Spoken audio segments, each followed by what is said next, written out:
Hiya, folks. Welcome to the View podcast. Hope you're all having a really good week so far. We're into the weekend, joined by Max from Leeds lately, on what looked like being a pretty quiet news week for Leeds and ended up being a pretty action-packed news week for Leeds. So we've got plenty to discuss. There's a PSA just to shout out for the channel as well. I'm going to do this full-time for a while. Decision's been made to try and give this a crack as a full-timer. So if you're a business, if you're in Leeds, if you want to sponsor the channel, if you want to sponsor a podcast, if you want to sponsor the news, there's an email address on my channel. There's opportunities there for anybody who wants to do that as well. Happy to chat to anyone around numbers and what they need to have. So if you're interested in that, you can do that as well. But we'll crack on. We'll get into the pod, and we're doing it live. We've been doing a kind of live pre-records for a couple of weeks, but we've got into an actual live one this morning. I'm delighted to have Max pop in on what's been a busy week. So Max, how have you been? How's your week been? And then your top line thoughts on what's going on this week. Yeah, I've been all right, thank you. It's been a bit of a weird one, isn't it? Because we did think, where are the signings going to be? Where are the signings going to be? And then we get a third choice goalkeeper who played for us, over 10 years ago? And we get a lone midfielder from Bournemouth, which a lot of people have been disappointed in, but I'm sure we'll get to that, where I don't think it's as bad as what people are thinking. But overall, it's been a mixed bag, because you do get some people that seem like they're going to be leaving that people would have wanted to keep hold of, but then you also have brought a couple of players in. So a little bit worried about some positions in the team that we haven't quite filled yet, with less than 30 days now to the start of the season. So we do need to start filling those gaps. But I'm positive at the moment, and probably, I know that you won't be bothered about this, but it's more positive that England are doing well in the Euros as well. Just a bit of a distraction, at least. You've had one good game. We'll leave it at that. Oh, yeah, I know. Barely that. What a game to have it, though, yeah. Yeah. So, Max, the first kind of bit that popped up during the week is there's been a lot of talk about Junior Firpo heading off to the Olympics. He was named in the original Olympic squad. Then he was named in their final squad again. And the news from Leeds was that Leeds sent message to the Dominican Republic FA saying he's not going. He's staying put. That appears to either been ignored or not received by the relevant people, and they put him in the list anyway. But Leeds are adamant the player won't be going to the Olympics and will be part of the tour, and therefore will be part of the start of Leeds United season. How big a deal do you think that is for Leeds now to have a established left back for the start of next season, and especially considering how well Junior Firpo did towards the back end of last year? Yeah, I think if this had been the start of last season, I don't think that people would have been like, "Oh, let him go, just let him go there."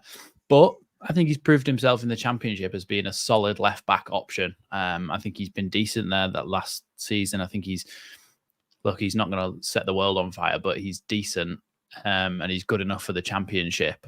So I can understand why the club might want to hold him back, because, so for anyone who doesn't know, the Olympics isn't officially recognised as is it a UEFA competition or FIFA competition? It's not officially recognised. Therefore, clubs do not have to release players for the tournament. So they're just basically saying, stay here, get a full preseason in you, and hopefully start the season well. And obviously, probably plays into it a little bit as well that he's a very injury-prone player, so they don't really want to send him off to the Olympics, get him injured, and then not have a left-back other than Sam Byram, who is also injury-prone. So I can understand why they want to keep him, why they want to stop him going out to the Olympics, but I don't know whether that'll affect the morale of the player, because surely playing at the Olympics for your country would be a great honour and a great thing to do.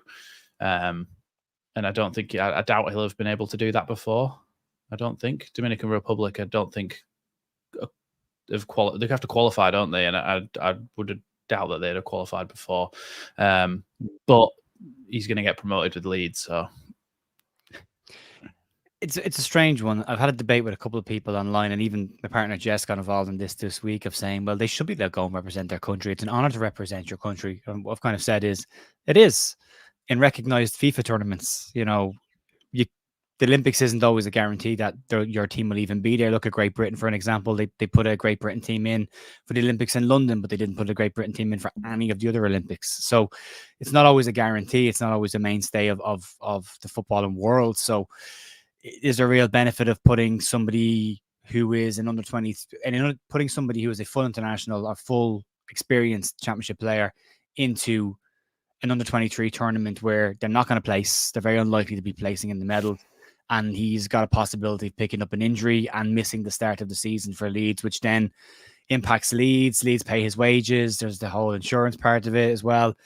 It can get a bit messy. And ultimately, you end up without a player. And I think a lot of people who are in favor of saying, let the player go to the Olympics is fair. But if he came back injured, I wonder how many of them would be very quick to say we shouldn't have let him go. Look what's happened now. So, or if it was somebody else, if it was, I don't know, a freshly signed Joe Rodon wanting to go and play for Wales or somebody like that, then I think people would be going, oh, don't really want to get him injured. But I think just with the track record that Junior Firpo has at Leeds, yeah, I think people are a little bit more likely to be like, oh, just let him go. But I think Farke has probably done the right thing by the squad or by the club. Yeah, I'm okay with this. I think getting him in, if he starts the season, a full preseason under his belt after the way he played last year, I think it's a real strong benefit to Leeds to have him going into the start of the season at left back. So for me, just boxes off and closes off one of the positions we need to be worried about a little bit. Hopefully, assuming he gets through preseason anyway, but his injury record towards the back end of last season was good. So maybe it was just a case of he needed more games and a rhythm to his play. So fingers crossed, I'm happy with it. I'm glad that he's back. He's got 1 year left on his deal, Max. Do you think Leeds are gambling with his contract and looking at it from a situation of if Leeds get promoted to the Premier Division, we'll look at the situation, we'll use him to get up, but we might not want him longer term after that? Yeah, because I mean, I can't imagine recouping the money that we paid for him. Especially not in the final year of his contract. I think, what did we pay for him in the end? Was it 14 million, 13 million, something like that? Yeah. I just think that we're never going to get that money back for him, even if we signed a new deal with him for 3 or 4 years. I still don't think we'd recoup that money. But I think he'll end up back in Spain or in Saudi Arabia, somewhere like that. I would imagine that he will leave. Because I do think that he's kind of shown that he's not good enough for the Premier League, but that he's good in the Championship. And he's also shown that he works in a 5-back system in La Liga as a wing-back. And that's where he made his name at Real Betis. So you could see him going back there and playing in a bit of a system like that. So, I think I tend to agree with you on that one. I think he'll be one of the people that they kind of go, okay, we've got promoted. Now go. A lot like some of what was the Ipswich player that was giving Leeds loads of stick, and now he's been released and played for somebody. You got Hutchinson, yeah, is it? That was the one. I think so. Let me go back. I can't remember who it was. But yeah, I think he might be a little bit of that situation. Yeah, it doesn't bother me what the other clubs think about us right now. Let them they have their time. They're spending Ipswich spending silly money on unproven Premier League young players like Liam Delap. So I'm not sure that's the move. They think it's going to be. It's going to cost them 20 million quid as well. Just to hope you stay in the Premier League if you're special. Have they not learned from other teams? Like was it Sheffield United who signed Ryan Brewster for what was that? Sheffield United also did it with Cameron Archer as well. Like they go and bring these players in, and you're like, there's no guarantee they're a proven commodity in the Premier League, and they don't do it. And you're like, well, and Brewster's a prime example. They spent crazy money on him, and he's never really produced anything. Yeah. I don't know. Let's wait and see. The other one that ties in with just two kind of stories that wrapped together. One was yesterday, Charlie Cruz signed a new 4-year deal at Leeds, which will keep him at the club until 2028, which I think is a big deal. He's now a full international for Wales as well, still only 17 years of age.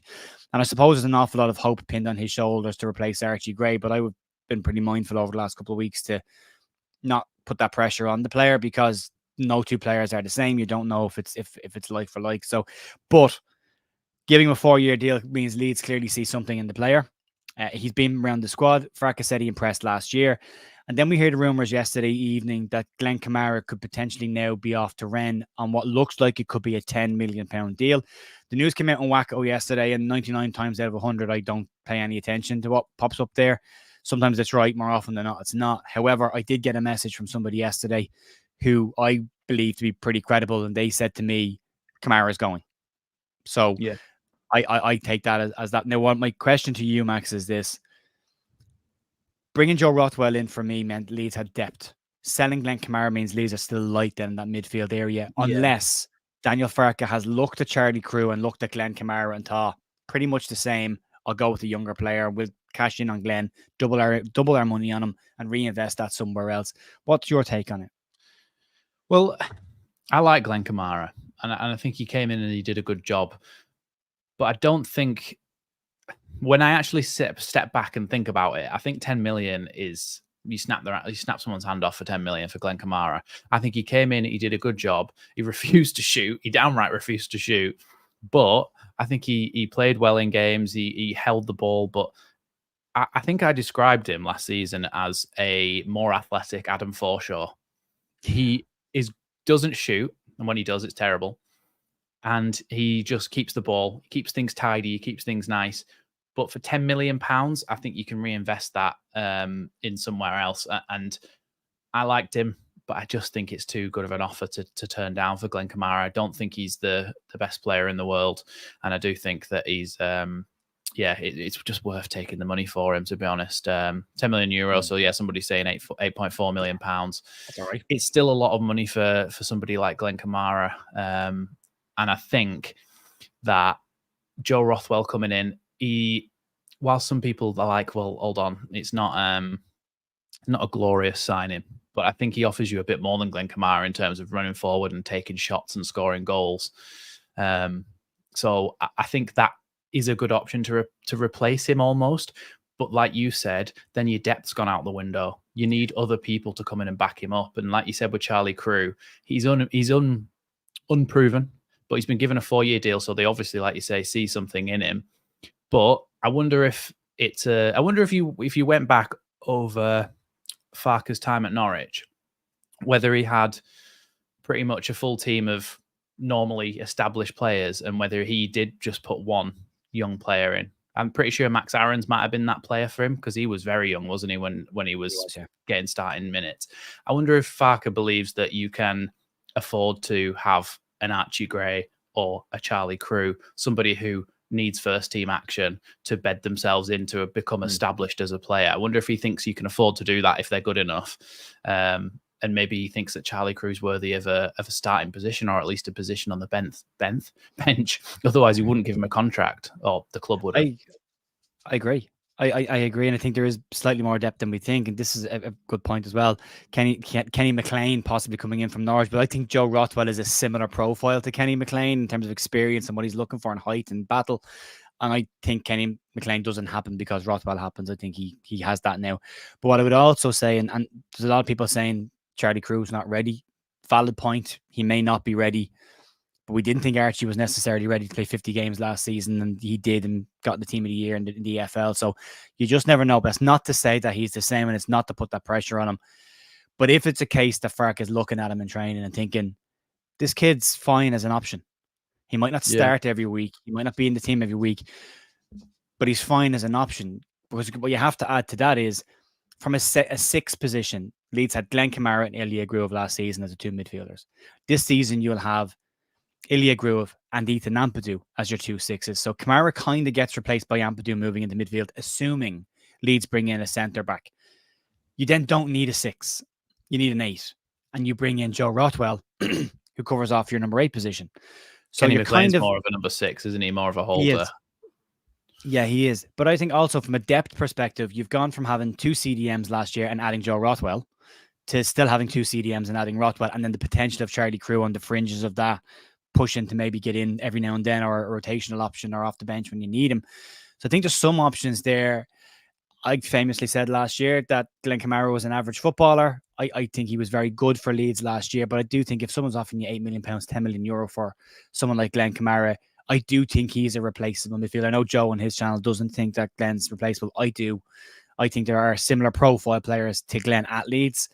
And one of my biggest criticisms of Glenn is how slowly he can move the ball at times. Like, he likes to take a couple of touches before he passes it. You look at Joe Rothwell and it's minimum touches. He moves the ball quickly. He's progressive passing forward. So it changes the profile. And maybe it's a case that Farke has just looked at the midfield and went, it's too defensive. I need a different profile of player in here now. So he's covering off little potential scenarios there. I do think that this is potentially slightly worrying for the dynamics of our midfield, because I think we could all say last season that Ilya Gruev and Ethan Ampadu are a little bit too similar in the way that they play. And if you're going to be a team that dominates possession and dominates the ball for 70, 80 minutes, you're going to have one of your sixes as a holding midfielder, somebody who stays back, and one of them's going to have to go forward and progress forward. A bit like what England have done in the Euros. Rice has been staying back a little bit, but when they've put Kobbie Mainoo in there, he's gone forward and he's influenced the attacking play by being an extra body that can drift around and help. If you play Gruev and Ampadu, you don't get that. But I think if you play Gruev and Rothwell, or Ampadu and Rothwell, you do get that. He goes forward into those midfield roles, into those higher roles, and he basically helps out the wingers, helps out whoever to recycle a possession and play the ball back through. Then that means that either Gruev or Ampadu aren't going to get to start games, which obviously you'd say that they're two of our best players. So that's kind of like, are we going to make them unhappy? Are they going to want to leave? Because I think if you play two holding midfielders, you're going to have the same problems as last season, where we all basically said, we're moving it too slowly, we're moving it side to side. It's not flowing nicely enough. And we couldn't break down defenses that were playing low blocks. So I think we're going to have an unhappy Gruev or an unhappy Ampadu, unless Ampadu plays centre-back this season, which he may well do. If Leeds don't bring in another centre-back, and arguably now Leeds need two centre-backs, because Joe Rodon signing just covers off the position he had last season. You've lost Creswell, you've lost Cooper. So you need two more, at least, for cover. I know that Leeds have had some of the youths training with them, but again, they won't be options there, because we saw Creswell wasn't an option last year. So if he doesn't sign another centre-back, I think we probably look at Ethan Ampadu as the other option there. But I do think he still needs some strengthening in that position as well. I know Ajay's been looked at again, so there's possibilities there. And I know Turner Roy is another player that they've looked at from a defensive perspective, can also cover left back as well. And then you've got the potential returning of Max Fober, who is more than likely expected to go out on a permanent move or be sold by the club. But just, it's also kind of nice for me to imagine Max Fober sitting on the bench as the third choice centre back, just because, just stay there, just sit there for a bit. So there's that, but I don't think we're as light there as we possibly think we are. And it might be a case that Farke has looked at Crew and gone, he's ready to be pushed into the team. He's ready to have a breakthrough. Let's start giving him some opportunities. So maybe. But the Joe Rothwell signing coming in, Max, I wanted to get your take on this. I think it's a very sensible, clever signing. I think it adds a different profile, as we've already said, but I think it changes what we can expect from Leeds next year. I don't necessarily even think he's going to be a starter every week, but I do think he gives Leeds a different option off the bench. But I wanted to get your take on the signing. Yeah, I mean, I spoke to you about before we went live, and I spoke about this in my video on the matter as well. I think he just offers you something different that we've not had last season. I think that's a really positive thing, that if you watch any of his clips and any of the stuff that he's done at other clubs, he likes to pick up the ball and he likes to dribble forward with it. His progressive carries are up there with the highest in the championship over the last sort of 365 days. He likes to carry the ball forward. He likes to beat a man, and he also knows when to pass it and when to drop the ball off as well, because his passing accuracy is ridiculously high. I think he's in the 98th percentile or something for accurate passes in the championship. He really, really keeps the ball well, but he also progresses it as well. He's not just keeping the ball well by turning around and passing it back to the centre back. He likes to keep it. And like I said before, when somebody has the ball in midfield, you look forward and you see two banks of four in front of you.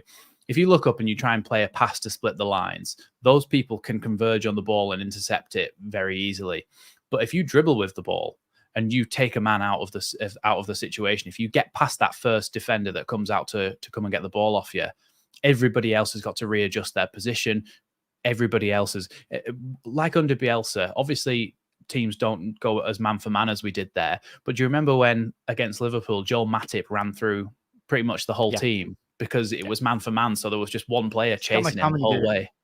Yeah, twice Manchester United, Scott McTominay did it under the Bielsa team. He just took it up the back and went forward and ran the whole length of the pitch with it. So it causes disarray, it causes confusion in defenders and midfielders, and we haven't had that. We've had players passing sideways, backwards, slowly passing from side to side. If someone just goes, I'm going for it, sees an opportunity, he takes a man on, everybody else has got to readjust, and it opens up spaces for your attackers. And on the counter-attack, situations like we're in very often, I think he's a very good signing. It's a very clever signing. It doesn't look glamorous Joe Rothwell, 29 years old from Bournemouth, midfielder who's played a lot of championship football. It doesn't look glamorous, but when you look into the type of player he is, I think it makes sense. I think it makes a lot of sense to sign him. I think if you look at what Farke asked for at the end of the season, the comments that he made after the playoff final, we don't have enough height. Rothwell's 6'1". We don't have enough experience. Rothwell's 29. And again, it was said on the Orton Better podcast by Jay the other day, he's some have called him an average midfielder. I'm like, well, he's been an average midfielder with the clubs at the top end of the championship for a while. So he has that experience at the top. He's got a promotion under his belt. He's played some Premier League football at Bournemouth. So he ticks that experience box. And then again, more options in midfield, which Farke didn't have because of just a light squad and because of not having centre backs. So Ampadu ended up going in there. He missed out a midfielder, but now he had another player there in a different profile. And to your point, Glenn Kamara's big thing last year was his passing percentage, which was like 98% for the entire season, which is phenomenal. If you look at Rothwell, it was 97.6, but his passes are forward, where Kamara's more often than not go that way. Yeah. So it's a tougher pass and more accurate. So that's, again, changes the profile.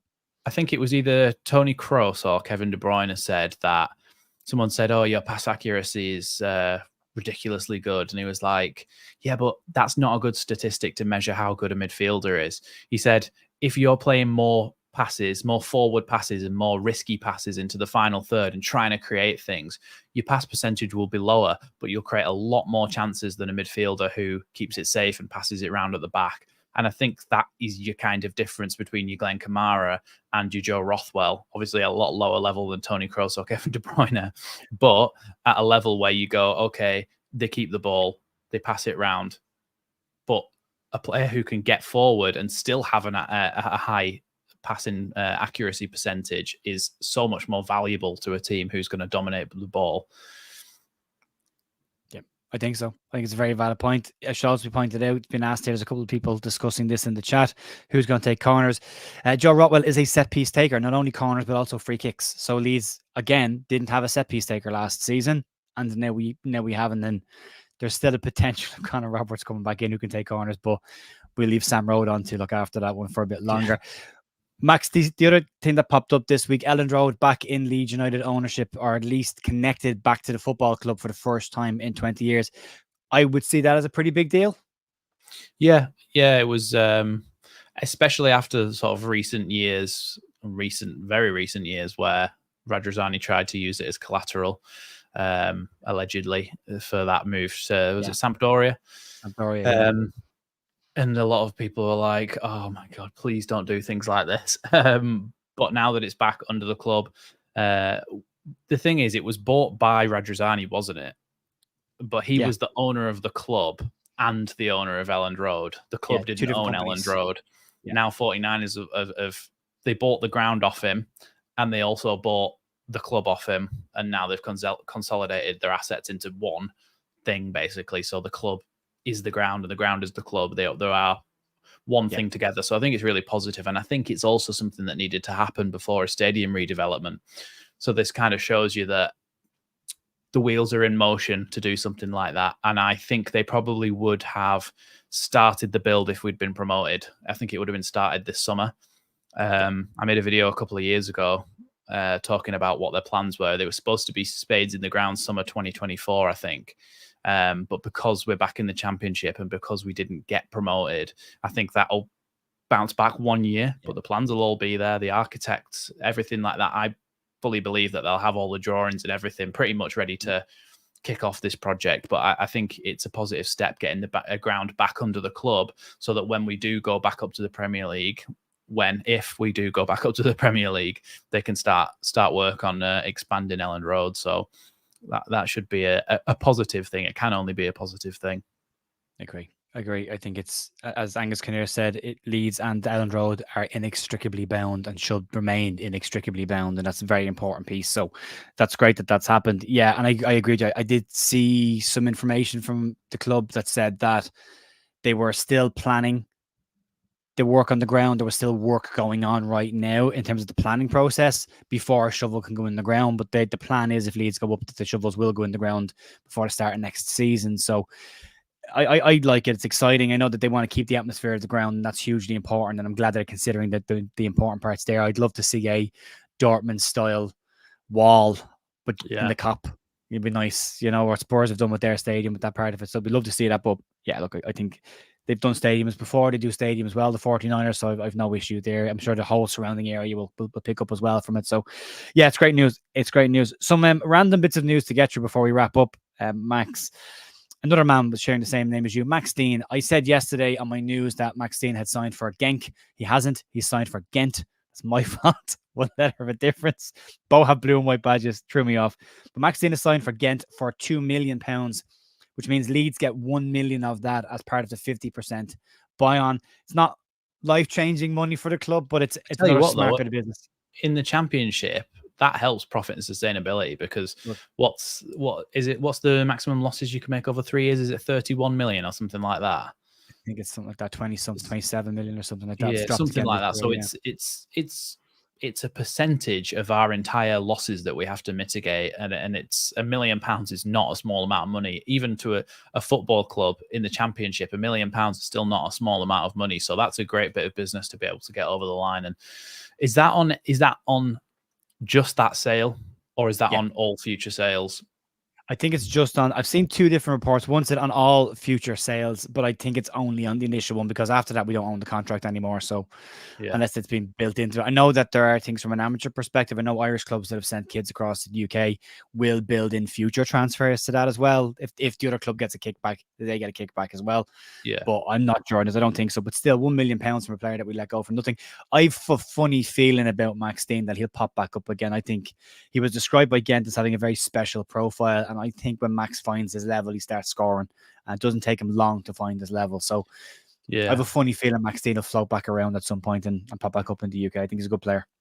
It's weird, isn't it? Because you see these youth players and you can tell that they're good, but they need to find a home where it kicks off for them. Like even your Sam Greenwoods, who's still contracted to the club, sent him out on loan again. But when he was in the under-23s with Joffy, and Joffy is one of them as well, when he was in the under-23s with Joffy, it was the under-23s at the time, they were absolutely tearing it up. So they've got talent, they've got quality. Of course they do, otherwise they wouldn't be a professional football club. But sometimes you just think they just need to find their momentum and find their level. Joffy had that really streaky bit at the end of the Jesse Marsh first season, didn't he?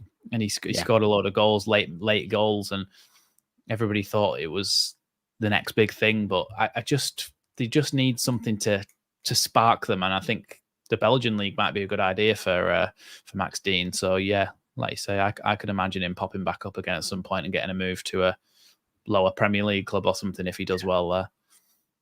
There are more Leeds players popping up all over the place. Tom Pearce has popped up, signed for Montreal in the MLS. And Alfie McCalmont has joined the Leeds United Revolution at Central Coast Mariners, which is now Alfie McCalmont, Ryan Edmondson, Mark Jackson, Andreas Clavio, and Danny Schofield, all ex-Leeds people that are currently at Central Coast Mariners, who are the treble winners of the Australian League last season, double cups and a league title as well. So for Mark Jackson. So Leeds players everywhere, Max. They're just, all these young players are starting to pop up. And also should be said, Boguts at LAFC is having an absolute barnstormer of a season in the MLS. He scored some absolute crackers this year. So as you said, there was clearly something in these players. It was about finding the home where they could actually play football and develop. It's a shame that we won't see some of these necessarily come back to Leeds. Or maybe they will. Maybe they'll pull an Alex Cairns and Sam Byerman and pop back up in a couple of years' time. But it's nice to see them having homes. It's weird, isn't it? Because it used to be that it was your older players, your players who are just about to retire, who'd go to the MLS or to Australia or wherever but there's a lot of young players now who are sort of taking that leap and going, do you know what? I can have a nice life out there. I can play professional football, can still get paid well. And then the only thing is that they are a little bit out of the public eye, aren't they, in terms of European football? I don't think many clubs will be looking at Australian players or Australian teams to see scouting from there. I don't think that happens very often. There's that guy that plays for Newcastle, isn't there? I can't remember what he's called, very young lad, but I'm pretty sure he was playing out in Australia. But other than that, you don't really hear about it. So maybe they have taken themselves out of the public eye a little bit, but also maybe they're not that bothered, and maybe they think that they're just gonna have a nice life out there in the sun. So more power to them. Why not? Great weather, half decent wages. You'll make a career for yourself out there. You might become a hero at a club, off you go. He might find his way back. The other ones that popped up this week, Leeds have put a thread out of the under 18s, of the youth players that have been signing pro contracts. And we've got a few of them: Luca Thomas, Connor Douglas, Reece Chadwick, Joe Snowden, Dan Tolson, Marley Wilson, Joe Richards, Harry Christie, and Ruben Lapata White have all signed professional deals or extensions to their contracts at the club, which is brilliant. The bulk of them are part of the under 18 side that did so well in the FAU Cup last year and expected to make up a core group of the under 21s this year. There's some nice names in there. Joe Snowden, for me, Max, is a really exciting attacking player. Ruben Lapata White as a centre back has been talked an awful lot about as well. And Luca Thomas, for me, another exciting player. But Marley Wilson had a really good season for the team last year. And there was talk in an article this week that maybe Marley Wilson could make the breakthrough at Leeds United because he's a physical type of old school number 9. Maybe. I don't know how much you know about the young players, but nice to see the club promoting the young signings anyway. Yeah, I don't know a massive amount about the youth, if I'm honest. I haven't looked into it as much as you have. I know you have watched some games and stuff and seen what they're like, haven't you? But I haven't looked a massive amount into it, but I have heard of Marley Wilson and some of the others. I thought it was interesting that the club said on certain players, they gave them a little bit of a description, and other ones it'll just say, this player has signed a professional contract. Some of them will like versatile defender, whoever it was, have signed for the first team. I wonder if there's anything in that if they think, oh, maybe they might actually get a few minutes. But no, it's good to see them promoting the youth. I think certainly in my memory, I don't remember them doing this many at once. Seems like a lot, which I don't know. Is it tinfoil hat time? Go, oh, maybe they're not signing that many players, and they think the youth can come in and do it. But no, I think they're just trying to. They cleared out the under 21s at the end of the season, so there's nobody left. This most under 21 is gone now, so they kind of have to fill it with something, and these have to get pro deals. But I agree with you. I think the 1 year stuff, there's like the odd 1 year contract. I think you're probably looking at it as a player of, well, we're not really sure if he's going to make the breakthrough or not, but we think he's close, so we'll give him another year. Whereas the players that have got 2 year deals, they've obviously kind of went, well, look, we think you're going to make the breakthrough at least short term, so we'll keep you for a bit longer. Then you've got Charlie Crew, who they signed on a 4 year deal, knocked that one down. So you can kind of gauge from that, but it's a different strategy than we've had. Like under the Orta regime, they bought players for the 21s and brought them in at that level. We're now seeing a different approach. We're seeing the under 18s being pushed up. We're seeing Leeds bring in players from other clubs at 16 years of age now and then put them into under 16s and push them up. But there was another one, Max, that popped up over the weekend, again, contacted by Jerry McDermott in the west of Ireland about this. And in the under 21s played Barnsley's first team in a behind closed doors friendly the other day. They lost 3-0, but Harry Gray played 30 minutes in that game for the under 21s. Now he's still only 15 or 16. And he has already been pushed into the under 21s as a stretch assignment. So there could be something interesting to see in there as well. Now he can't sign a deal right now because he's too young. So Leeds have to kind of hope he stays put for a bit longer. And they don't have a Finley Gorman situation, but very highly tipped, and it's great to see him being pushed on. Yeah, it is. And they're a professional football club, so anybody saying anything about, oh, it's just to do with his name, you've got to do it on merit. You've got to be good enough. But this is much like what his brother did, isn't it? When he was 15, sitting on the first team bench. I know that was sort of the situation that we were in, with not enough players to field because of so many injuries. But if anyone was picked from the youth squad, I'm sure there was older people that were available from the youth squad that could have sat on the bench other than Archie Gray. So he obviously thought at the time, well, he could do it if he really had to. So the fact that he's playing with the older groups is always a better sign. Always a good sign, because it shows that they're mature beyond their years in football in terms, which bodes well for them when they are 18, get a first team game, and they're playing like a 21-year-old, 22-year-old, much like what we saw from Archie Gray, mature beyond his years in terms of his football intelligence and in terms of physicality as well. I think it prepares them a little bit better for being a player who can play first team football.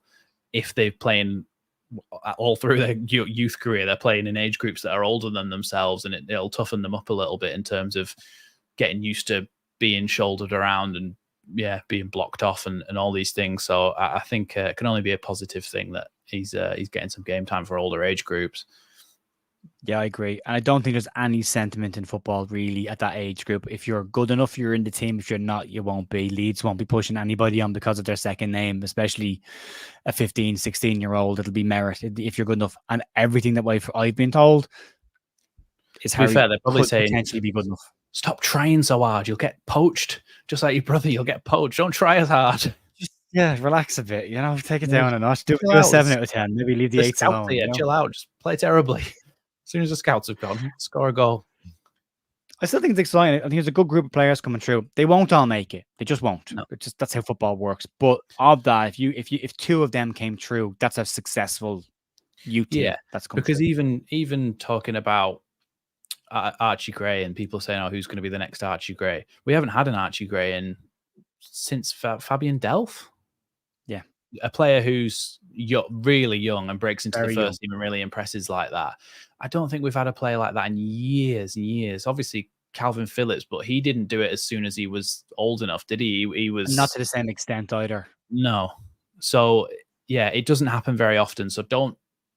I know it's a bit depressing to think, but don't get your hopes up too much about these young players because it's very rare that they break through like Archie Gray did. And if they do, then you've got a proper special talent on your hands. And hopefully Charlie Crew can be that. But we'll hopefully see him get a few minutes this preseason maybe and see what he's all about. Yeah, it's a big preseason for a few of them, Mateo Joseph as well. But we will leave it there, folks. We'll come back next week and we'll digest whatever happens with Leeds next week. It's not been quite a window as people think it has. Leeds have brought in 3 players now. This time last year, we had brought in 0. Didn't make our first sign until the 17th. So it's great to see we're ahead of the curve there. We will see what next week brings in terms of exits and incomings. I'll be back on Monday morning for some more Leeds news. Max's details are tagged down below. You can go follow Max and check him out over at Leeds Lately. And there will be some shorts content from this put up over the course of the week as well. So keep an eye on both channels for that. Massive thanks, Max, for joining me this morning. I really appreciate it. And I'll see you Monday morning for more Leeds news. See you, folks.